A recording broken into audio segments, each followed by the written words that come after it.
My name is Darren Hupke, and this is Pixels and Polygons.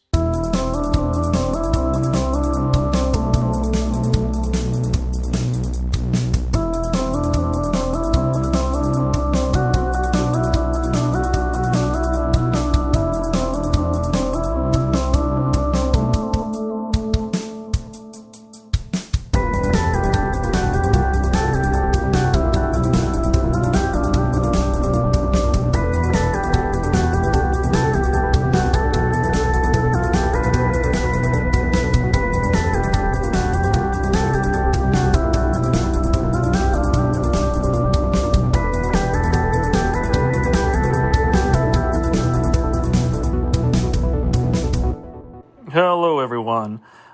New episode day, so we've got a new guest and a new question. So a bunch of new stuff going on this week, which I'm excited about. We will get to that and all that after the old upfront bit.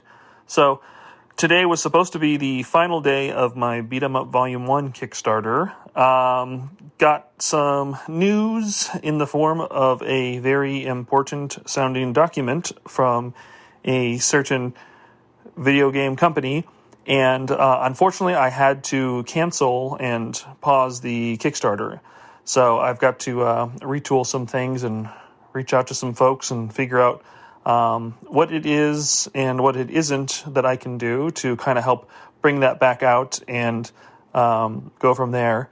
The book's finished, and I was very excited to have this all done and out, but as of right now, it is currently going to have to sit on my digital shelf while I get some answers and kind of go from there, which is bad news, kind of a bummer, and to work on a project like that for 5 or 6 months and put the most writing I've ever done into a project and all that, just to kind of have it be paused is a little not what I was expecting. So, I don't really know exactly what I'm going to do next. I just know that I'll look into it and I'll figure some things out. And I think there is still going to be a way to release the book. I've just got to maybe retool some things, touch it up, and we'll see what the future holds. So for all of you who are looking out and looking forward to that, I know my Kickstarter was actually, I had like the highest number of backers I've had on any of my projects recently too. So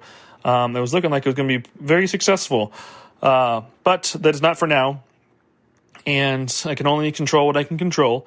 So I will be moving forward with the other schedule and the other agenda and the other things that I've got going on. So I actually sat down the other day and pretty much was able to get Retro Game Zine issue 3 and 4 wrapped up with my portions of those books and my contributions. I'm going to have some guest contributors for the first time in those issues for those, and some cool surprise guests that I didn't think was going to be possible, but it's going to be super rad to announce that. So issue 3 and 4, I intended to kind of launch that Kickstarter down the road, and it's going to be like my March and April issues, but as I have some openings in my calendar suddenly coming up, that might be sooner than later to make sure I can get those projects off the ground and in the pipeline. And then from there, I think this also probably will get me started on the next 32-bit library book, Volume 5, which will be the greatest hits volume. So that'll be fun to dive back into that world after taking a little vacation into the beat-em-up land.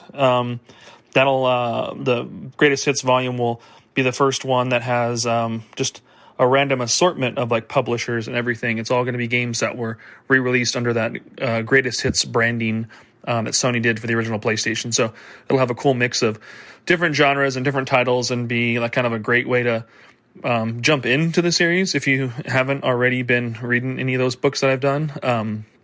But that'll be rad. So I'll likely be getting that going and cooked up sooner than I thought as well. So silver linings, got to look at the glass half full. Still got the podcast going. Still excited about the different things I'm being involved with. So that's all I've got. You can follow me over on Blue Sky at Darren Hupke and at pixelsandpolygons.net. You can visit my website at pixelsandpolygons.net to buy any of my physical books and physical goods and get them mailed directly to you. You can go to my Patreon at patreon.com/Darren Hupke to find all of the digital goods and see some original writings there. And the 32-bit library books are also on Amazon.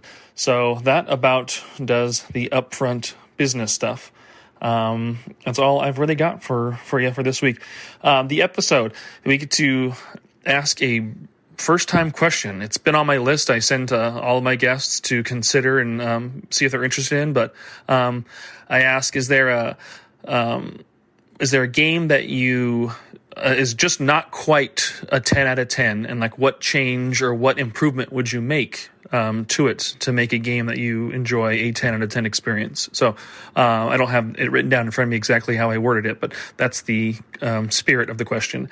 And the guest answering that is Andre from the Fine Time podcast. He's someone that I have come in contact with through the Blue Sky community and migrating over to that world.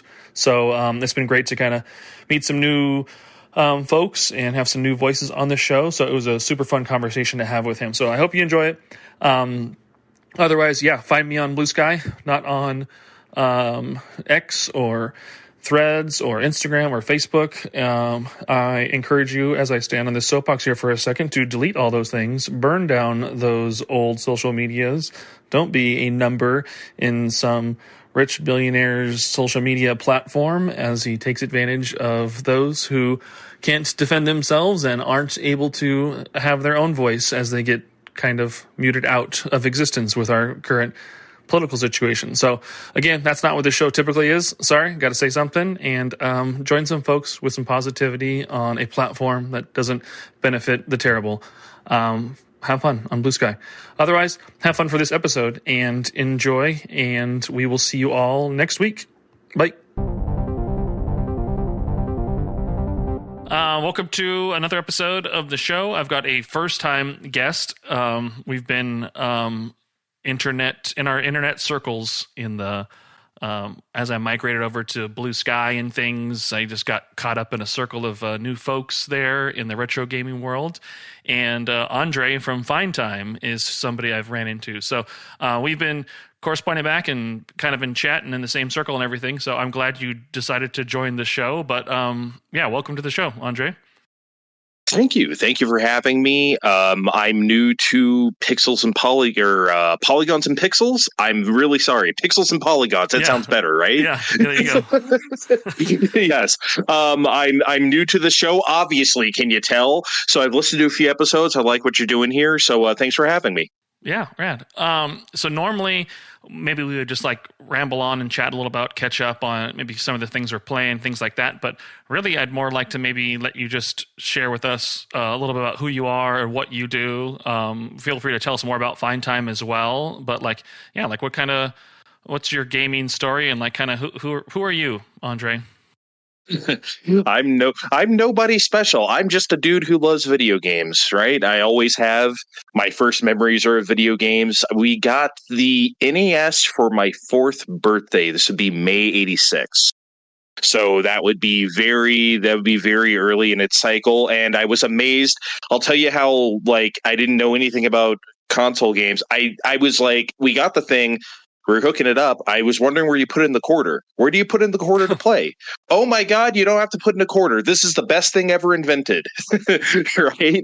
But that is just to say I was an arcade head growing up. Always was throughout the 80s and 90s. It wasn't until Dreamcast where I started playing games at home more than at the arcade. That's how much of an arcade person I was. But it's a system with plenty of great arcade ports and finally like perfect arcade ports and everything. So it made sense. Exactly. Like, hey, I don't need to go there anymore. I can just do this right here from my living room. You know, I remember in Vegas, it was very early 1999. I saw Power Stone and I was seeing Crazy Taxi, and I knew Dreamcast was a thing. And I knew these are supposed to run at home 100%, and I was like, there's no way. I'm not going to play a game that looks like this at home. Sure enough, I was playing a game that looks like that at home. It blew my mind, right? I've always loved video games. I started Fine Time when I was damn near 40 a few years ago. I don't know why it took me so long to do a podcast, but there I am. But yeah, I'm just a dude who loves games. I've never worked in the industry. I've never made video games. I've never done anything like that. I'm just a game enthusiast. Fun. Well, I'll put the link to Find Time like in the show notes for this. So that's another gaming podcast that y'all can listen to if you're into that and need more podcast content and everything. So be sure to check it out, follow, subscribe, do all that jazz. And that goes a long way. So Rad, thanks for sharing. Thank you. Let's get you with an icebreaker. So I try and these are things you didn't get in advance to think about. So this is something on the fly. Let's actually, yes, I'm going to ask this one. I like this one, but it could also be odd. But Okay. what game character would you be friends with growing up? Ooh. I think it would be someone low maintenance. Like, I don't think I would want to be friends with Mario, right? He's like globetrotting. He's going all over the place. I don't want to, that's not for me. I love you, Mario, but I don't want to go to, desert land or whatever. I think I would be friends with like a Toad. It sounds weird, but like, yeah, Toad gets to just chill at the castle, dote on Princess Peach, right? That seems low maintenance. They probably have their own little Toad rooms at the castle. Well, I don't know where all the retainers sleep. Maybe they just sleep in one big room. But like, that seems like fun. That seems like a nice chill time at the castle. Yeah, he must have off shift times that he can leave the castle and go hang out or something. It's like he's got to stay near. Yeah. He's not going to be putting himself in too much danger. Just gotta be near the castle. We can hang out. We can go do something. Yeah, sounds good to me. Not Toadsworth. He has actual duties. Toadsworth, you go do your thing. Just a basic Toad. I'm cool with it. Okay, that's fun. Yeah, that the same thought was in my head. Do I want to have somebody like me? Who was like Parappa? Like, would I want to be with somebody who's having this coming of age moment, growing up, who's also dealing with the same things of not having confidence and wanting to improve? Would that person come off to me as whiny and needy? I'd want them to shut up, but in reality, that's what I was. So, do I need somebody stronger just to kind of be cooler and look up to? Do I want somebody who would maybe look up to me instead, kind of build my confidence? But it's always it was a weird scenario thinking about that question for myself too. But it is strange. I just think Toad, again, low maintenance. Parappa, I would hang out with Parappa. That'd be fun. I would do that. Yeah, he seems for sure. It'd be an entertaining day. Okay. I sent you my list of questions that I'd like to ask and everything, and you actually picked one that we have not yet even answered on this show. So you'll literally be the first person to answer this one. Awesome. So I'm curious to see where this goes, and even thinking about it myself, what my own answer would be. But so the first question that you picked out and that we want to do this episode for is, what improvement would you make to one of your favorite games? Or is there an improvement you could make that you would make to an average game you enjoy that would make it a 10 out of 10? So it's kind of like a two-parter. You might have a couple of games kind of rattle around in your brain as well. But what is one of those that came to mind for you? Okay, so this is a fairly recent game that came out maybe about a year and change ago, and I loved it. It could have been maybe one of the best games I ever played, but it had one crippling flaw, and that would be Alan Wake 2. I loved this game. Did you play Alan Wake 2? No, I liked the original. I actually never even finished the original. Oh, but Alan Wake 1, I never finished. I enjoyed it. I bought it. I really wanted to obsess over it. I think there was a collector's edition that was just a slightly thicker case. I don't even remember what it came with. But I was all into it. But I just never saw it through. I think something else simultaneously came out around that time. I don't know. But, it's one of those games that I've always wanted to go back to. But then once Alan Wake 2 came out and I started seeing the reviews, I've developed this thing in the last 6 or 7 years where horror games I no longer can play. I instead of getting that fun joy out of the anxiety, it is just only the terror and anxiety. So it's not even for entertainment. Trying to play through Resident Evil 7 was just oh man, it was just constantly this dread and this terror that was borderline not letting me even advance through just standard hallways and stuff. So love the games. And so looking at Alan Wake 2, I loved all like the detective elements, but then when it showed clips of like what Alan's story was, like in the dark streets and all that stuff, I'm like, oh no, Mhm. I don't know that I can do that, but it looks super rad, and I want to try and confront my silly fears again and maybe give it a shot, but I have not yet done that, but it does look amazing. I think if you're going to do it for anything, it should be for Alan Wake 2. It is an amazing game. However, when I beat games and I post on Blue Sky, I always give them a letter grade. I couldn't give Alan Wake 2 any higher than a B, although I wanted to, and that was because the combat was absolutely atrocious. It was terrible. And this is a problem I feel every Remedy game has, even Control. I'm not a big fan of Control. Sorry, everybody. But like the combat in that game was like their best combat, quote unquote. And I don't even think it was that good. It was fine. It was totally fine. It was kind of boring, which is why I stopped playing the game for me. So again, sorry, everybody. But Alan Wake 2's combat is actually terrible. That's the one thing everyone says about the first game, where it's like, man, this is a really great game, but the combat sucks. It's actually worse in 2, in my opinion. I'd actually rather fight stuff in the first one. And it's for a variety of reasons. One being that they went more, as you could probably tell from the trailers and videos and stuff, they went full-on survival horror with this, mostly. You know, like the first game was kind of rated teen, it was kind of cutesy and whatever. This one is rated mature. They're going survival horror this time.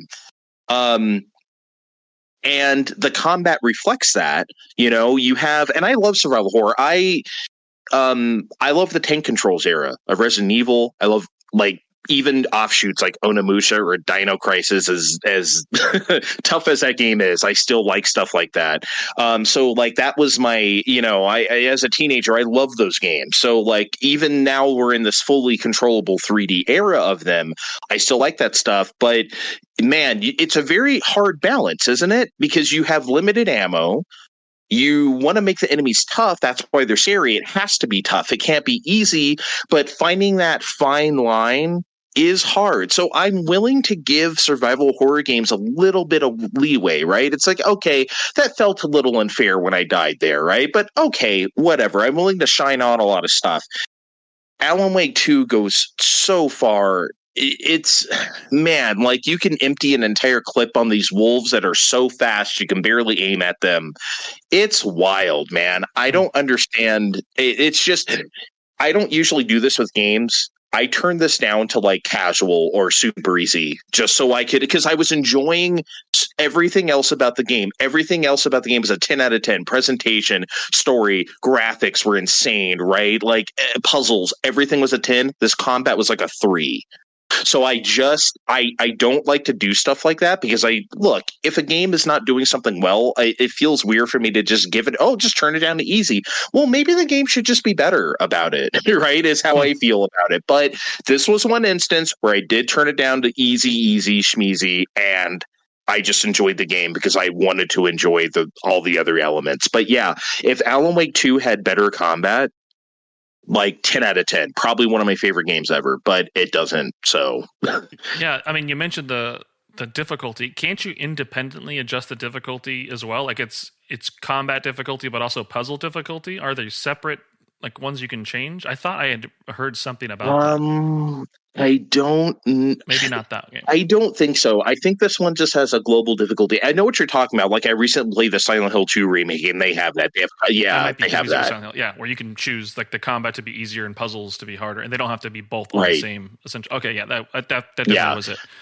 Alan Wake 2 doesn't change any of the puzzle stuff. It's just the combat. It's just how much, and it just feels like a normal game when you turn it down. It's just like, it doesn't actually feel super easy. You can still die. I mean, look, maybe I was just bad at the game. Get good, bro. But like at the same time, like I've played a lot of these games, right? Like I don't think I was playing that bad. I'm not going to put this one on me, right? Like this was just, just terrible combat. Hopefully.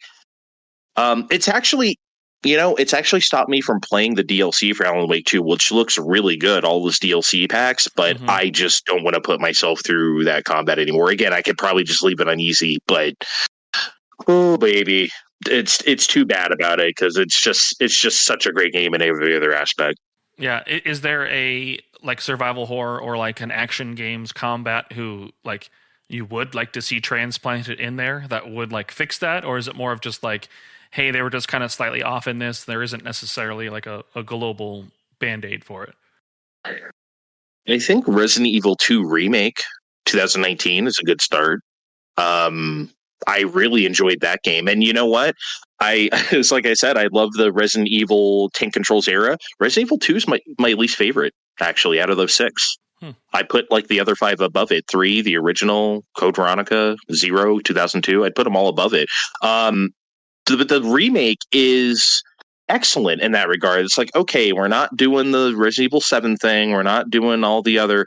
We're just going to make a true 3D version of this game. And they did. I think Resident Evil 2, God forbid, Resident Evil 3 remake, maybe, but that could be a touchstone for like an Alan Wake 3, hopefully.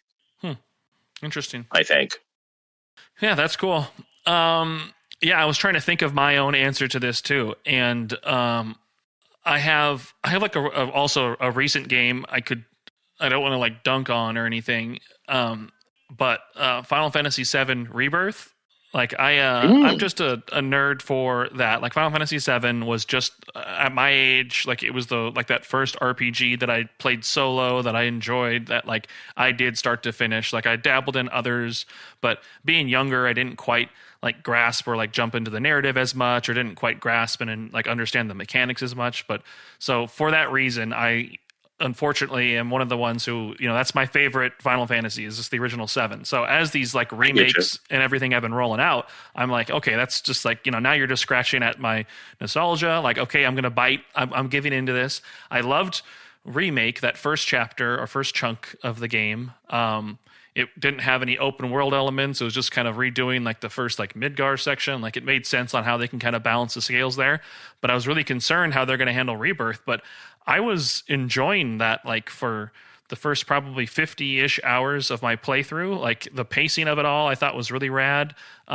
They sprinkled in enough like side content that was like, hey, if you're a completionist and you have to focus on doing all these things before you move on, like we're going to let you do like essentially all of these things in each little area and let you kind of like, do chunks of the game. And so I had established this pattern and this pacing with the game, but then you got to this point where they like opened it up and they were like, hey, you know what? Remember every other piece of side content you did?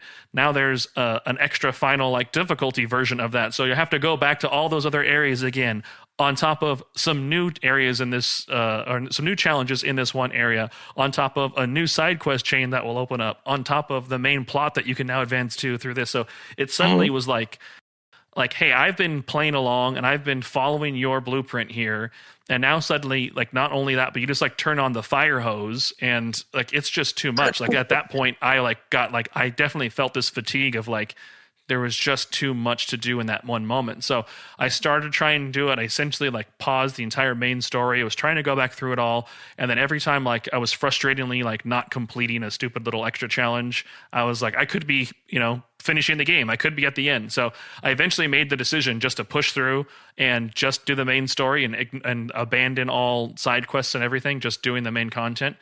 Finished it, enjoyed the ending, thought the story and everything they're doing with it is rad. But like, I was on this like wavelength where I was concerned it wasn't going to be able to like replicate the magic for me at launch, but then jumped in and up through like almost 50 hours was like, yep, this is a 10 out of 10 thing for me. I'm going to get the platinum trophy for this. I'm committed to this. And then they just did this dump on me. And I'm like, all right, I know I'm not going to finish all of this. I just cannot get through all of this.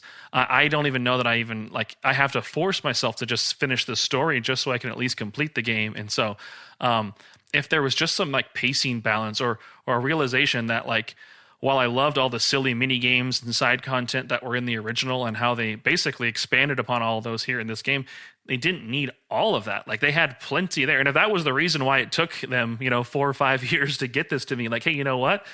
Give me 60% of what you did there. Give me that third chapter and finish it out and let me have that sooner, because you have more than enough there than most, I think, average players or average fans of the series probably want out of that. So, yeah, I still ultimately, I'd give it like a B, and I still ultimately like really enjoy the game, but it's just got like this little like asterisk in my brain of like how close they were to it, and just kind of fumbled it in like the third act there with all that extra content. Oh yeah, okay, well I should start here. First of all, I loved Rebirth. It was my favorite game of last year. It's one of the best games I think I've ever played. I love this game top to bottom. I did not look. I am not a completionist. I do side quests when I feel like it. So I could imagine if someone was out there was trying to do everything. Oh baby, like, and that is just not me. I just don't play games that way. So I did not feel that way about it. But I did give it. I mean, shit. I played it for like 100 hours, and I like. I did a lot. If I actually tried to do everything, that would have been like 150 hours, right? So like I mean, look, maybe someday I'll go back and do that stuff. I still absolutely can. And people are like, why isn't this game getting DLC? Bro, have you seen the bounty of stuff that is in this game? It's got a lot. It's got a lot of plenty of stuff there, and it's all fun. It's just they almost did more than they needed to do, like, from the perspective of a giant fan of it. I had worked at a game store like in like the Alan Wake 1 era and everything, and so I was always like I just wanted to play like the next thing when it was new. So like I oftentimes wasn't even rolling credits, or I definitely was not the completionist type of player at all. But as I've gotten older, and like I've decided to like, hey, let me save some money here. Like I will not buy a new game until I finish the game I'm playing. Maybe I'll spin like 2 plates, or like a little like a indie game can be on the side and all stuff. Sure, but like I'm going to be realistic about this. And I had played Persona 5 Royale, and I was like, you know what, like. I am going to enjoy this. I'm going to just stick to this. I don't care that all these other games are coming out. I'm just going to keep playing this. And I managed to 100% complete that, got the platinum trophy on PS5. Like I spent the 130 hours on that thing. And then from that point forward, every like RPG that was coming out, I was like just reignited with my love of RPGs from my early teen years and everything. So, in that year, like I played Octopath Traveler 2 not long after that, Final Fantasy 16, Star Ocean Second Story R, all of these 100% completed platinum trophies. Like I was in all of these games for hundreds of hours and everything. So my intent was easily Rebirth. Like I've got you. Like I've got the appetite for it. I've paced myself for it. I've done all these other games. I can absolutely knock you out of the park. And then like even I felt like I hit too much with it. Yeah, Rebirth was like, bet. Okay, you think you can do this? Let me. I'll show you. Such great combat and such great design. Like I love like the visual look of all the areas. It definitely like renders like that Final Fantasy VII world to me in like what I could imagine it would be in this high fidelity way from like what I saw as just pre-rendered backgrounds as a kid. So like absolutely love the game still, and will 100% day one get that next chapter of it. But I just don't know that I'll be 100%ing Rebirth at all. Yeah, it's a lot. I thought when the Final Fantasy VII came out, I thought it was fine. Like I really enjoyed like the gameplay, like materia and like exploring the world, but I was never, the characterization did not hit for me. They just and like story wise, it just did not come together for me. That's the thing that I love about the remake series, is that these characters are now exactly what people always said they were, but I was just like, I don't really feel that way, But in this game, I love the characterization of everybody, and that's why I'm here. I love the remake series so far, whereas like the original game, I thought it was fine. Yeah, I mean, you're definitely filling in the blanks in the original game, and like the writing and translation, like it wasn't bad. It was, of its era and everything, and it's probably even good for its era. But you were definitely filling in the blanks on like the characterizations and like their plot threads and things like that. I mean, you get so much more of like Biggs, Wedge, and Jesse and everything in remake than you ever did in the actual original game. So you do get more like world building and things that you never even had, because just better development and time and everything. So. Yep, for sure. I've been really enjoying it. Definitely looking forward to part 3. Yes. Rad. Well, that's it. That's the show. That's the format. We asked the question, we got the answer, and we're done. So, excellent. I will plug in the links to Find Time and your podcast and everything in the show notes below. Anything else? You want people to follow you on social media? You want people to avoid you on social media? Do you have anything else you want to plug or share? No, just follow Find Time on Blue Sky if you want to. FINETI.me on Blue Sky if you feel like it. Or check out the show. There's all sorts of links there. Definitely, Find Time is definitely a fine time. Check it out. Right. All right, Andre, thanks for jumping on the show, and we'll definitely have you in on a future episode for sure. Thank you. Thanks for having me.